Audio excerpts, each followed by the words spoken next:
Psalm 100 vers 4 sê, gaan sy poorte in met lof, sy voorhoewe met lofgesang, loof hom en prys sy naam. Jy sien my vriend, 'n uitnodiging om saam met iemand te wees is 'n wonderlike gebaar. As ek of jy 'n uitnodiging kry, dan besef ons dat ons teenwoordigheid versoek word en daarom moet ons belangrik wees vir daardie persoon. Is dit nie amazing dat God ons uitnooi om in sy teenwoordigheid in te kom en hom te aanbid nie? Johannes 4 vers 23 sê, maar daar kom 'n uur en dit is nou, wanneer die ware aanbidders die Vader in gees en in waarheid sal aanbid, want die Vader soek ook mense wat hom so aanbid. Nog meer amazing, my vriend, is die feit dat Jesus oorwin het aan die kruis en nou die hoër priester is in die troonkamer en daarom kan ons enige tyd, enige plek in die koning se teenwoordigheid ingaan. Onthou, dit is ons voorreg. Baie keer vergeet ons dis 'n voorreg.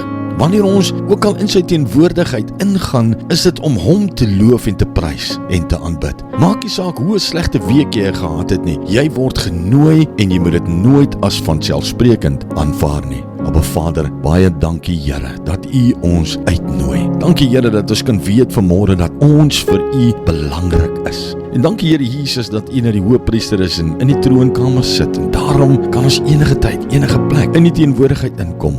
Wat 'n amazing God dien ons nie. Here, ons eer U, ons loof U en ons prys U wonderlike naam. U is waardig om aanbid te word. In Jesus se naam. Amen.